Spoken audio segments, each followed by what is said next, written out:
రాణమ్మ, ఈ ఇంటిని శాపంగా చుట్టుముట్టిన ఒక భయంకరమైన ప్రాణగండం ఈరోజు నీ వల్ల తప్పింది. ఈరోజు నా బిడ్డలు, నా కుటుంబమంతా ఇలా నా కళ్ల ముందే క్షేమంగా ఉన్నారంటే దానికి కారణం కేవలం నువ్వే రాణమ్మ. నీ ప్రాణాల్ని సైతం లెక్క చేయకుండా నువ్వు చేసిన ఈ త్యాగానికి నేనెలా రుణం తీర్చుకోవాలో కూడా నాకు తెలియట్లేదు రాణమ్మ. నిజం చెప్పాలంటే ఈ ఇంటిని మమ్మల్ని కాపాడుతూ మా అందరి కళ్ళ ముందే ఉంటున్న దేవతవి రాణమ్మ నువ్వు. అయ్యో ధర్మతేజ గారు, అంత మాట అనకండి. ఏంటి దేవత? రాణమ్మ ఈ ఇంటికి దేవత ఎలా అవుతుంది తేజ? అసలు మీరేం మాట్లాడుతున్నారో మీకేమైనా అర్థం అవుతుందా?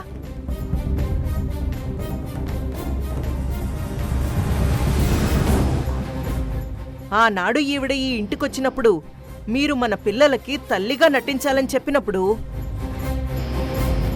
నేను కేవలం నటించడానికి మాత్రమే వస్తున్నానని చెప్పి తన పేరు మీద ఎలాంటి పవర్ ఆఫ్ అటార్నీ రాయించుకోకుండా ఉండుంటే అప్పుడు మీరన్నట్టు ఈవిడ నిజంగానే దేవత అయ్యేది. కానీ ఇప్పుడెలా దేవత అవుతుంది? నువ్వెన్నైనా చెప్పు మమ్మీ. ఒకప్పుడు అన్నయ్య ప్రాణాలు పోతుంటే అగ్నిగుండంలో దూకి మరీ తాళపత్ర గ్రంథాన్ని తెచ్చి కాపాడింది ఈ అమ్మ.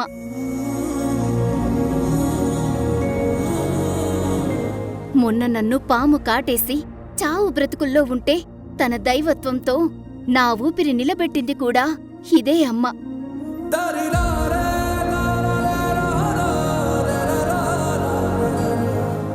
ఈరోజు తన తల మీద కొబ్బరికాయలు కొట్టించుకొని మరీ అక్కని బ్రతికించింది ఈ అమ్మ.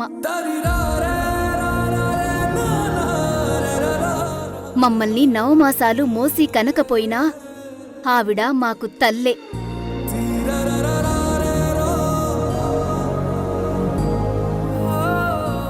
నేనేం నిన్ను తక్కువ చేయట్లేదమ్మా,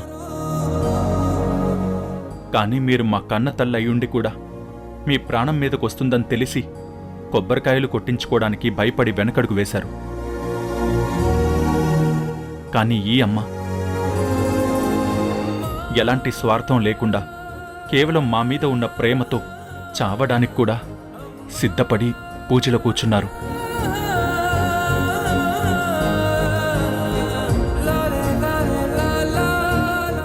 ఈ అమ్మ ప్రేమ ఎప్పటికీ ఈ ఇంట్లో మాకిలాగే ఒక నీడలా తోడుండాలని మనస్ఫూర్తిగా కోరుకుంటున్నాను.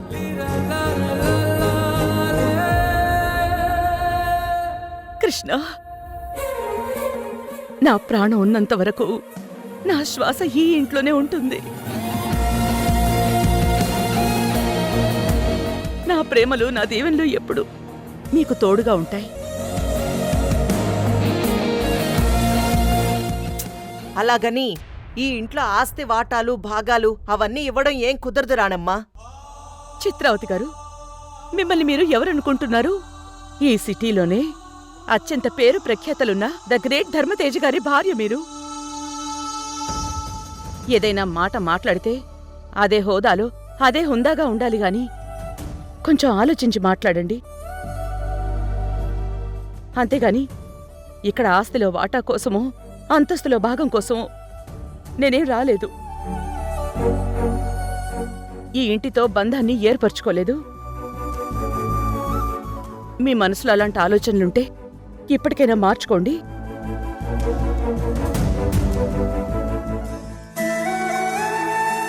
కావేరి, కార్తీక జాగ్రత్త.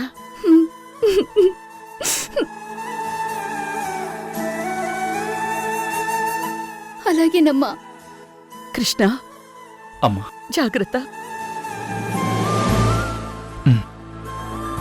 ప్రియా, జాగ్రత్త.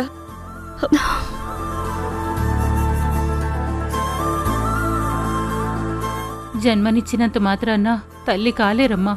కన్న తల్లికైనా ప్రాణం పోసే గుణం ఉండాలి. అది మీకు మాత్రమే ఉందమ్మా.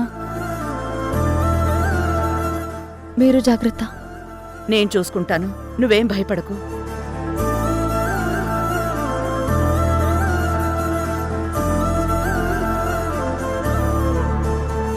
రాణమ్మా, నువ్వే వీళ్ల కన్న తల్లివన్న నిజం వీళ్లకి తెలియకపోయినా వీళ్లంతా నీవైపే మొగ్గు చూపుతున్నారు. నేను వీళ్ల కన్న తల్లినని నమ్మిన తర్వాత కూడా వీళ్ళు నన్ను పక్కన పెట్టి మరీ నీ మీదెక్కువ ప్రేమ చూపిస్తున్నారు. ఇంక లాభం లేదు, నా వ్యూహం మార్చాలి. నేనిప్పుడు దృష్టి పెట్టాల్సింది ఒక్క రాణమ్మ మీద మాత్రమే కాదు, ఈ ముగ్గురు పిల్లల మీద కూడా. వాళ్ల మనసుల్లోంచి రాణమ్మ అనే మాటని, తన మీదున్న నమ్మకాన్ని సమూలంగా తుడిచేయాలి.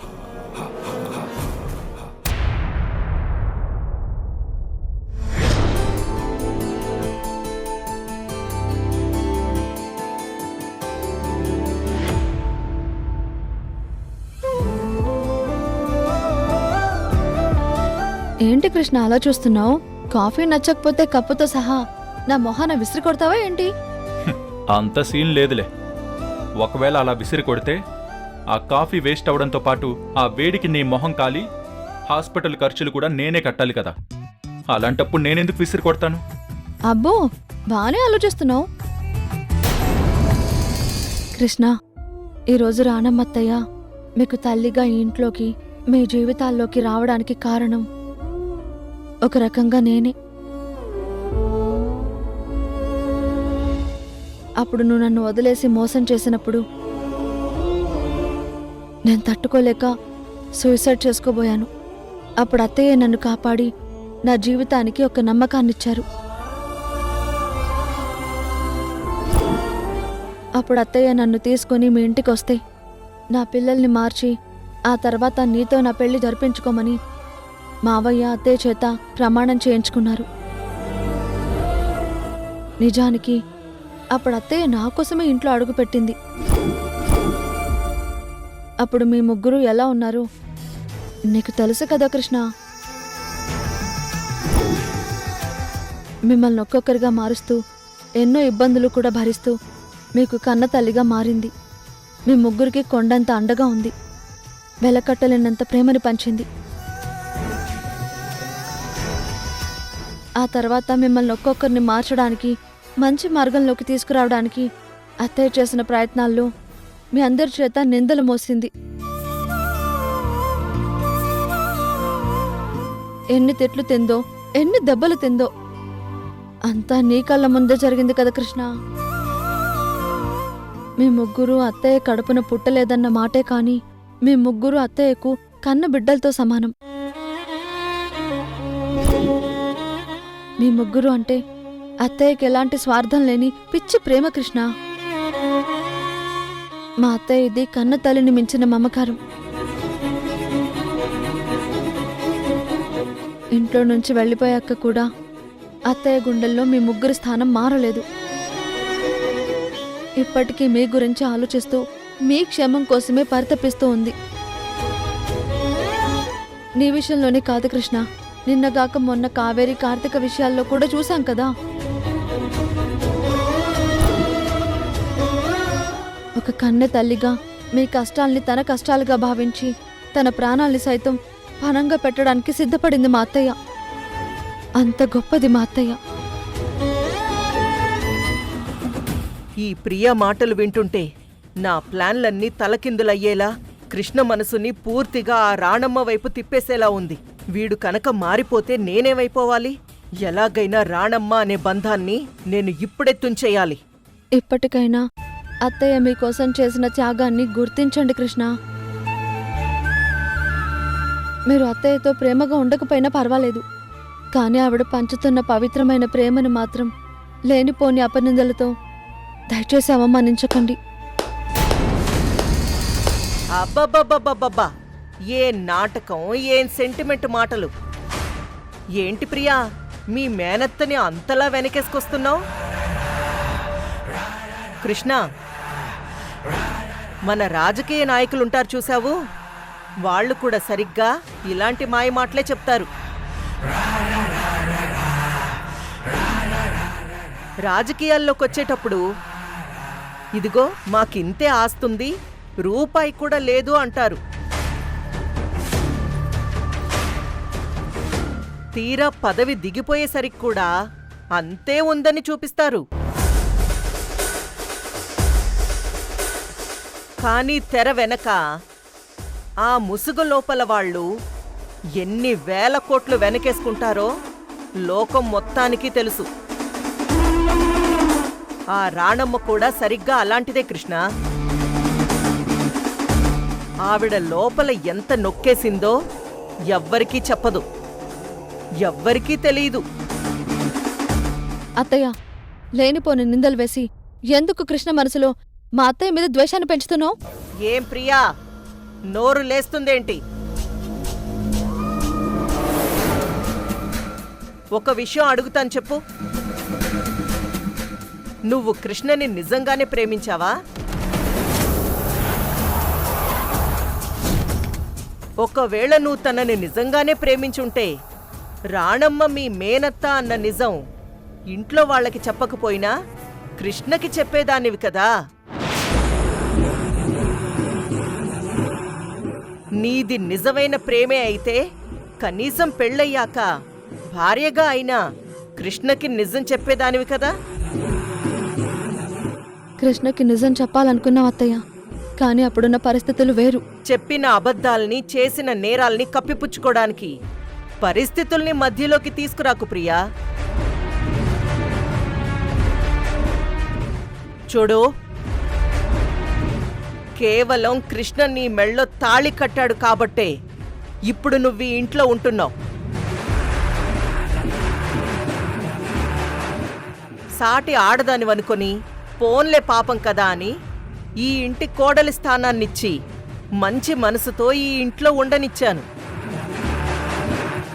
అంత మాత్రానికే నువ్విలాంటి పనికిరాని మాటలన్నీ నా కొడుక్కి చెప్పాల్సిన అవసరం అసలే లేదు. అవన్నీ వాడు నమ్మాల్సిన అవసరం అంతకన్నా లేదు.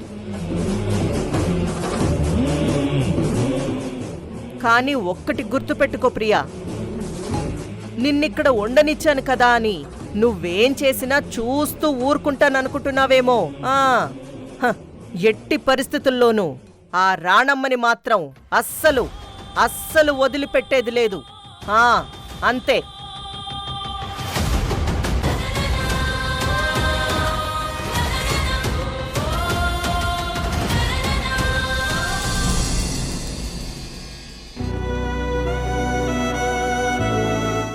ఏంటి సార్, నన్నిక్కడికి పిలిచారు?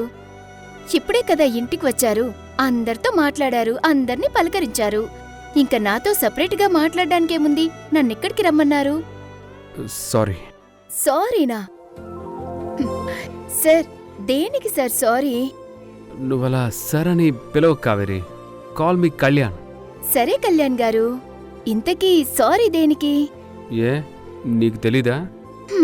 అలా చెప్పాలంటే నువ్వు నాకు ఒక్క సారీ కాదు, ఎన్నో కోట్ల సార్లు సారీలు చెప్పాలి. అవన్నీ ఏమో నాకు తెలీదు, కానీ ముందైతే ఫస్ట్ సారీ చెప్తున్నాను. ఇది తీసుకో. అదే, ఎందుకు సారీ చెప్తున్నారో తెలియకుండా మీ సారీ తీసుకుని నేనేం చేసుకోను? ఒకప్పుడు నువ్వు డ్రగ్స్ వాడుతున్నావని అపార్థం చేసుకుని నిన్ను అరెస్ట్ చేసి జైల్లో పెట్టించి కొట్టించాను. ఆ డ్రగ్స్ మీ అక్క వాడుతుందని తెలియక నిన్ను కొట్టించాను.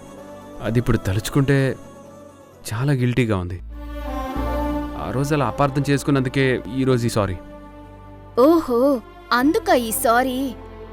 ఆ రోజు అరిచి మరీ చెప్పాను, ఆ డ్రగ్స్కి నాకు సంబంధం లేదని. తమరు వింటే కదా. పైగా తమరు అపార్థాలు చేసుకోవడం, ఎదుటి వాళ్ళ క్యారెక్టర్ని సరిగ్గా స్టడీ చెయ్యలేకపోవడం ముందు నుంచి మీకు అలవాటే కదా. హలో, అలా క్యారెక్టర్ని స్టడీ చేయకుండా వాళ్ళని అంచనా వేయకుండా మేమేం పోలీసులు కాలేదు. ఏమో ఏ కోటాలో కొట్టారో ఏమో. ఏయ్, టంగు స్లిప్ అవుతుంది, తెలుసుకొని మాట్లాడు. సరే, సారీ చెప్పారు కదా, ఇక దయచేయండి. ఏదో నేను కొట్టించానని గిల్టీ అనిపించి సారీ చెప్తే నువ్వు దాన్ని కూడా రిసీవ్ చేసుకోలేకపోతున్నావు. నేను రిసీవ్ చేసుకోలేను. సరే, మరి మీరు? మీకర్థమవుతుందా? మన మధ్య ప్రేమలు పోయి ఈ సారీలు ఎక్కువవుతున్నాయి. అది ఎవరి వల్ల? నీ వల్లే. నీ వల్లే అని నేను అంటున్నాను.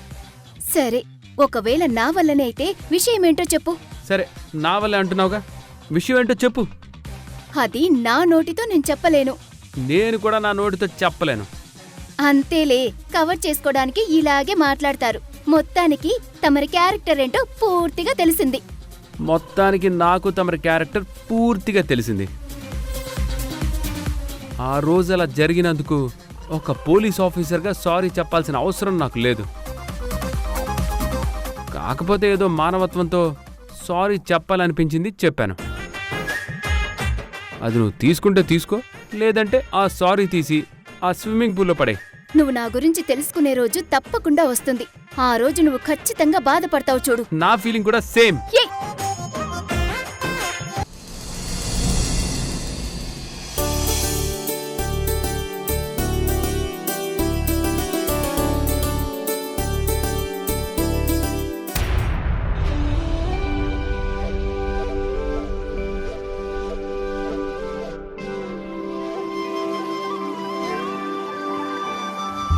సూర్యుడు ఎరుగని కొత్త కాంతి ఇది, చంద్రుడు చూడని కొత్త వెన్నెలిది, భూమికి తెలియని మట్టి వాసనిది. ఏమిది ఏమిది?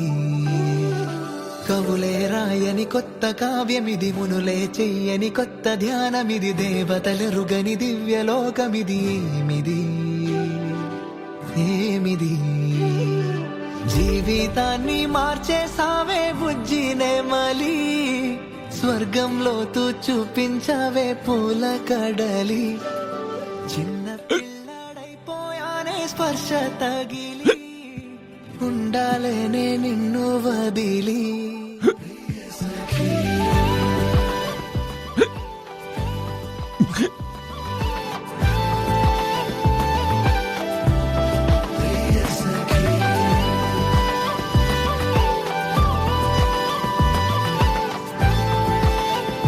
అమ్మయ్య, ఎక్కిళ్ళు తగ్గిపోయాయి.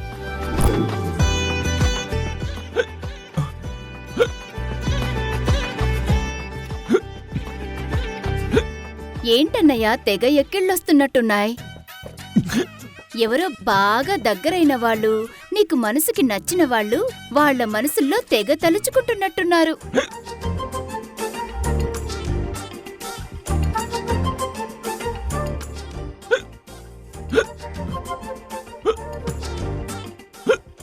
బాబూ, చాలాసేపటి నుంచి చూస్తున్నాను, మీకింకా ఎక్కిళ్ళు అసలు తగ్గడం లేదు. చూస్తుంటే మిమ్మల్ని బాగా ప్రేమించేవాళ్ళెవరో మనసులో తెగ కలవరిస్తున్నట్లున్నారు బాబూ. ఇదిగోండి, సరే ఈ పంచదార తినండి బాబూ, ఎక్కుళ్ళు తగ్గిపోతే చేయి పట్టండి.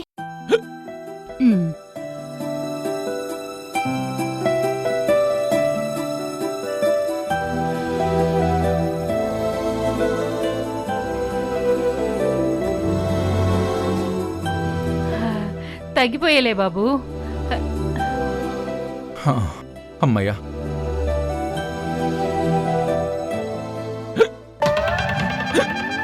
అబ్బా, ఏంటిది అస్సలు తగ్గట్లేదు.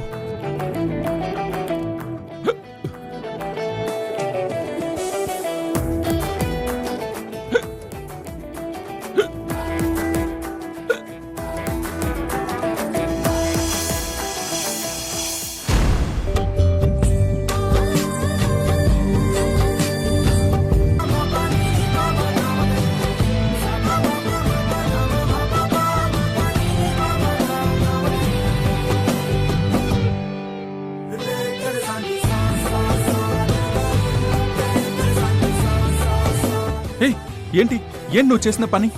తెలీదా? ముద్దు పెట్టాను. అదే, ఎందుకు నాకు ఇలా ముద్దు పెట్టావు? తెలీదా? ముద్దు పెట్టాను. అదే ఎందుకు నాకు ఇలా ముద్దు పెట్టావు? ఎందుకంటే కృష్ణ ఎక్కిళ్ళు ఆగిపోవాలని. అంటే ఎక్కి లాగకపోతే ఎవరైనా ఇలా ముద్దు పెట్టేస్తారా? మా అమ్మమ్మ ఒక మాట చెప్పేది కృష్ణ, ఎవరికైనా ఇలా ఎక్కిళ్ళు ఆగకుండా వస్తూ ఉంటే వాళ్ళకి ఏదైనా షాక్ తగిలేలా చేయాలి, భయపెట్టాలి, లేదా ఏదైనా సున్నితమైన మధురమైన స్పర్శ తగలాలి, అప్పుడు ఆ ఎక్కిళ్ళు ఆగుతాయని చెప్పారు. మా అమ్మమ్మ ట్రీట్మెంట్ బాగా పనిచేసింది కదా కృష్ణ. ఏడ్చినట్టుంది మీ అమ్మమ్మ ట్రీట్మెంట్. నువ్వు నా పర్మిషన్ లేకుండా, మర్యాద లేకుండా నాకు ముద్దు పెట్టావు. ముందు నాకు సారీ చెప్పు. నేనెందుకు సారీ చెప్పాలి కృష్ణ? వాస్తవానికి నీ ఎక్కిళ్ళు ఆపినందుకు నువ్వే నాకు థ్యాంక్స్ చెప్పాలి. ముందు నువ్వు నాకు సారీ చెప్పు. అయితే నీకు నా ముద్దు నచ్చలేదన్నమాట, అంతే కదా? అవును, అంతే. అయితే ఒక పని చేయ కృష్ణ, నా ముద్దు నాకు తిరిగిచ్చేయి.